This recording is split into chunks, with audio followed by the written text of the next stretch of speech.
Did you finish Q Into the Storm? Episodes 5 and 6 dropped on Sunday. Yes, amazing.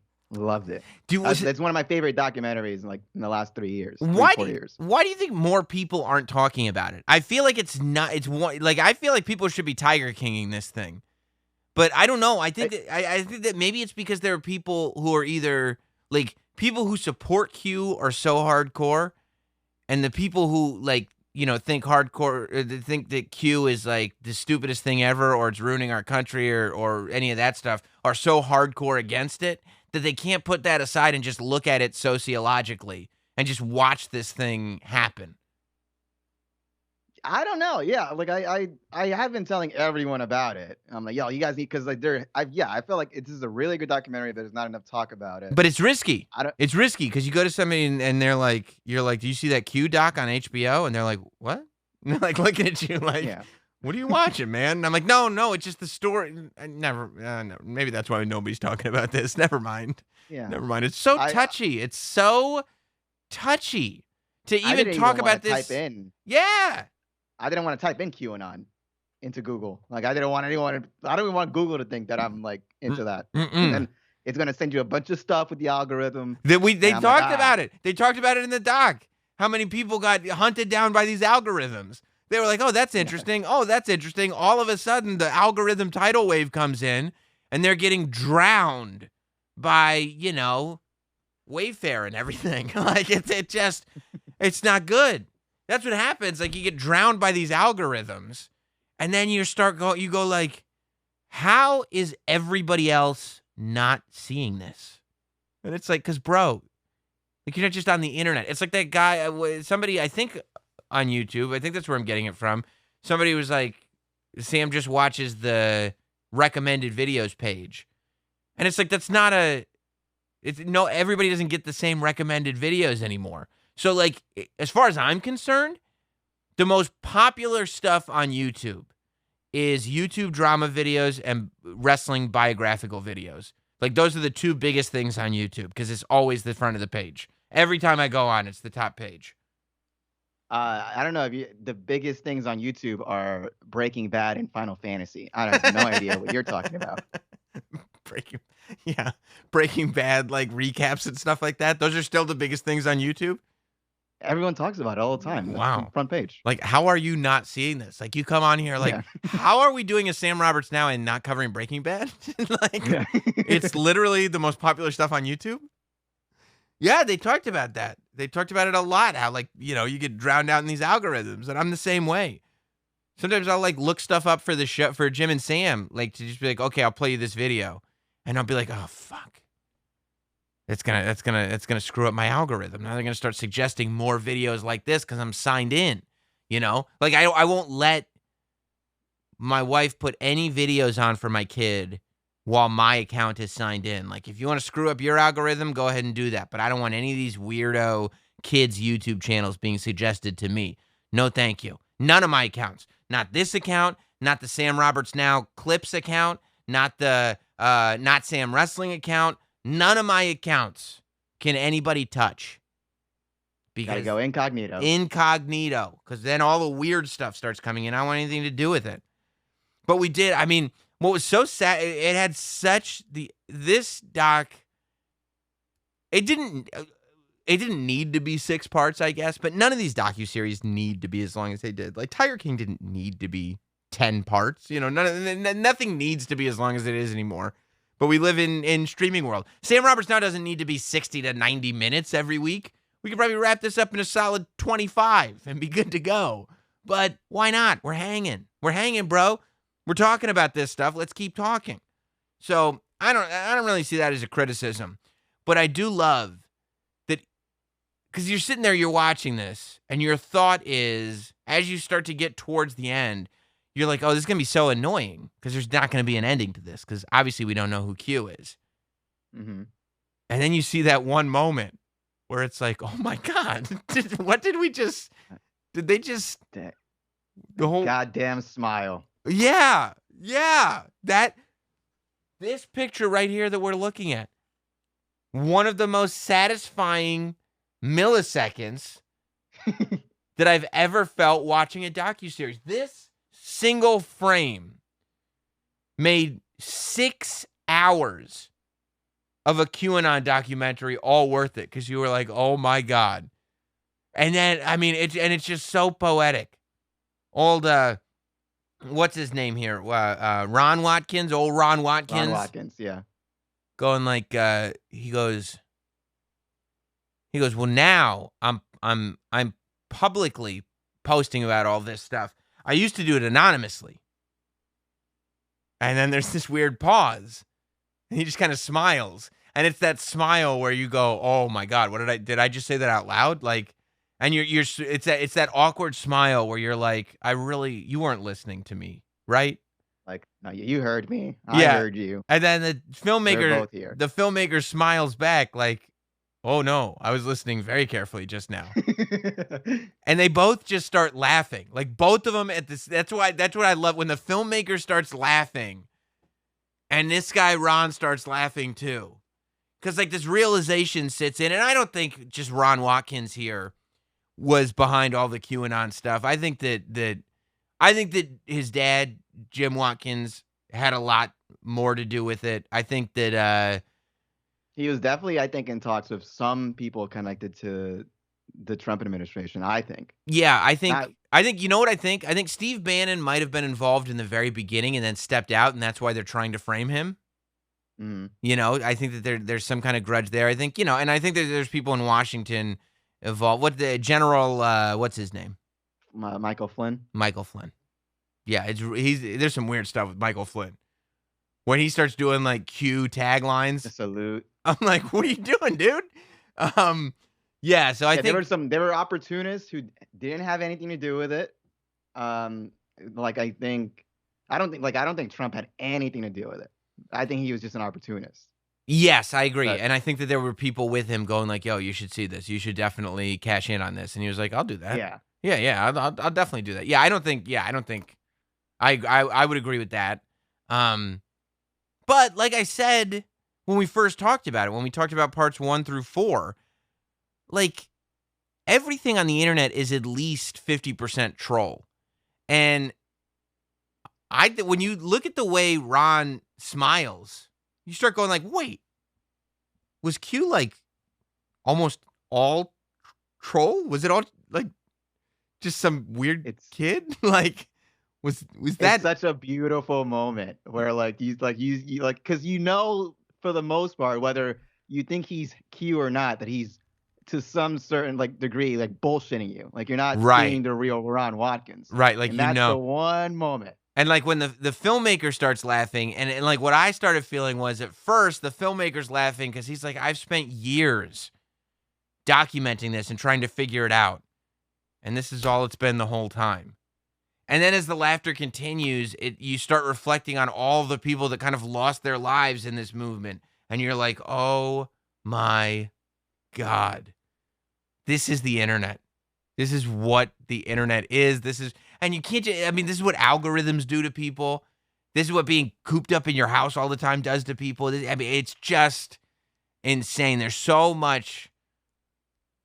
like just great moments like that. And when they did the montage of the footage from the Capitol riots with playing that version of White Rabbit. Yeah. Amazing. I feel like him and his father, I feel like, are they going to get away with this? Like, I know they're. Well, yeah. What are they going to bring him to court and be like, I saw you laughing on HBO? Like, I mean, right, No. But I don't mean because of this, but I mean, like, is there like, I feel like there's nothing you can do like with something like this that's just kind of pretty much a troll. Like, you could look at all the destruction and like how many lives they might have ruined, but to a certain degree, you kind of have to respect a little bit just how good of a fucking troll this thing is. I don't know that legally. I don't know that you're speaking like a lawyer right now. Bro, it was a pretty good troll though, bro. Like, it's evil, but like you have to kind of respect it a little bit. A little bit. You mean respect? I said respect. You said expect. How great was it the scene where they're in like whatever Q thing or meet. They were in some meeting, like they were bringing some people together. It was not the Capitol riot. It was a different rally, a It was the smaller pre-show. rally. It was what? It was the pre-show. Yeah, and the Q shaman was at the rally in gimmick, like he was in his Q shaman outfit. And this was months before the rally that ended up with him in Congress. Like this was a gimmick that he was wearing at various events. Like this was not like the Buffalo Head guy. This was not a thing that he just whipped up because he knew he was going to storm the Capitol. This was a costume that he had been cosplaying at all of the Q conventions. I didn't even realize there was cosplay like that. I didn't realize people were treating that like it was LARPing. SDCC. Yeah, it was a LARP or a troll or whatever, and then it became real life. I mean, it's just so.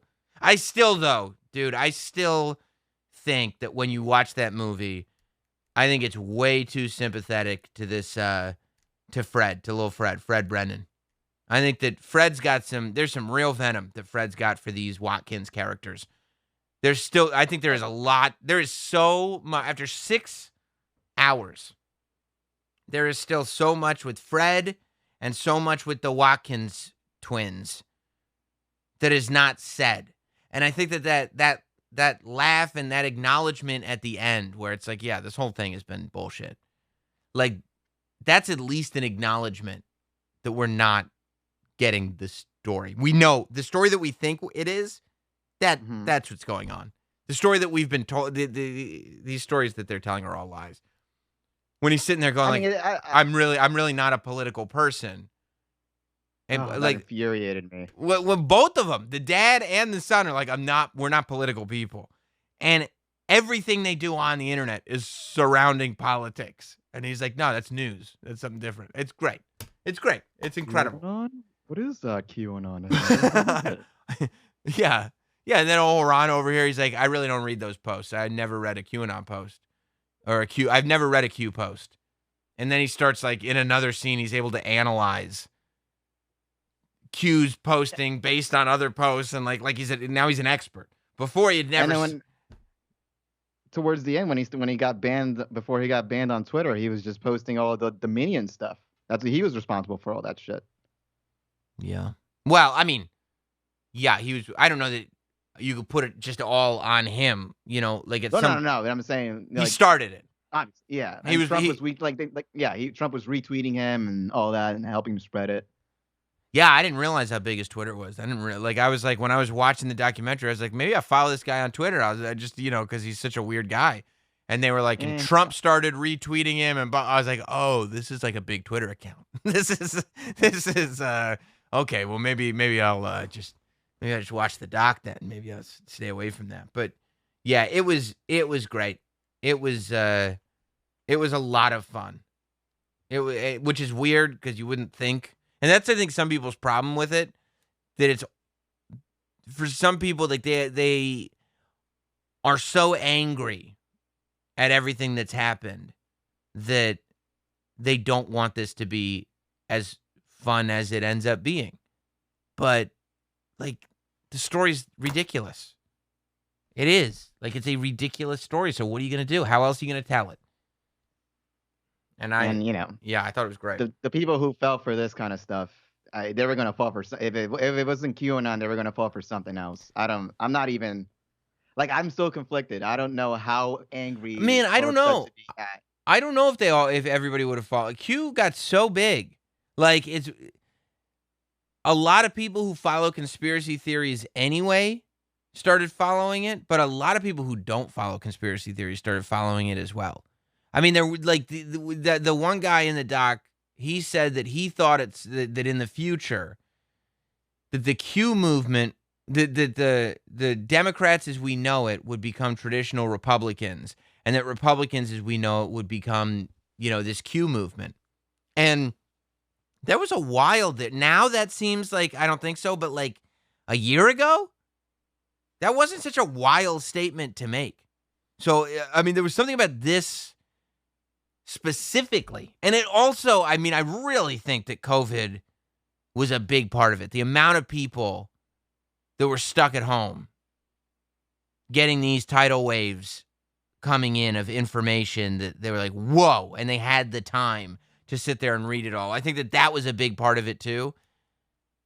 But yeah, I mean, I think you could have so many conversations with it. If you haven't watched it, I would recommend you watch it. I'm actually going to watch it again now that I know the context of everything, because it's just wild. Like, by the time you get to the end of part 6 and you think about everything that you've gone through in those 6 episodes, it's lunacy. Don't you kind of wish you didn't jump on that wave when it was hot? What? Don't you kind of wish you didn't jump on that wave when it was hot? Like, man, I could have gotten a lot of gullible clicks. Oh, that I had, like, do I wish I had become a Q-tuber? Yeah. Well, no, because what, could I have been, maybe I could have been that guy who went on CNN that was like, I'm sorry, Anderson Cooper, I used to think that you ate babies. Like, I don't know yeah, I mean, the clicks would have been nice, but I don't know that I want to be a reformed Q-tuber. You know, like, I don't know that I would want to come back and be like, sorry, I was wrong. Like, that would be the tough part for me to get through. How do you come back from that? I mean, good for him for being like, look, doing that on television. I thought I thought you ate babies. I don't know what to tell you. Sorry. Like, that's what I thought. Could you I read ever respect someone, Sam, if they legitimately thought you were eating babies, even if they came back from it? Yeah, I think, like, I respect people who are honest to who they are, that are not bullshitting, that are telling me the truth. I love people who just tell the truth. Could I respect somebody? Yeah, if they were like, if I could sit there and have a conversation like, dude, that's so crazy. Tell me more about it. And they're like, yeah, it is really crazy. So here's what I thought. Like, I'd be really interested to hear exactly how they thought I was doing that and why. And yeah, I mean, I think if they could eloquently tell me why they felt that way and tell me what they felt at the time, I think I could learn to respect them. I don't know that I would ever be best friends with them. You know, I don't know that I would ever, like, if you did that, I think we would probably have to part ways professionally. I don't know that I would want you to be like like, Not Sam is not a very big organization. I kind of like to trust the people involved. And I would have trust issues going, like, he may read something on the internet and then go back to thinking that I ate babies. So like, bro, Sam, I was watching clips on you on YouTube. Is it true? Yeah. Like, what? Yeah, I'd probably like, I mean, if you were like, yo, bro, I saw that documentary that said you were a big bully to everybody. What's up? What's up with that, Sam? Even that, I'd be like, bro, are you like, you watch? That's what you know me already. Why would you? So I couldn't imagine. Sorry, it's the algorithm. Sorry, bro. That's all I saw. Yeah. So if it went to Q, yeah, I would not. You'd probably see Reed in the Thunderdome a lot more often. You know, I'd probably have to start shifting responsibilities over. And I would tell you. I wouldn't be weird about it. You'd be like, "Hey, man, what's the deal? Like, are you mad at me?" I'd be like, "I'm not mad, but I'm aware. Like, now I'm red-pilled, right? Now I see that you thought that I was eating babies, so I can't. That red-pilled me into realizing that you're the type that thinks that. So I really can't be around that energy." My bad, bro. It's just your skin is so youthful. I was just asking some questions. That's all. Like, it is wild. It is weird that your skin is that youthful.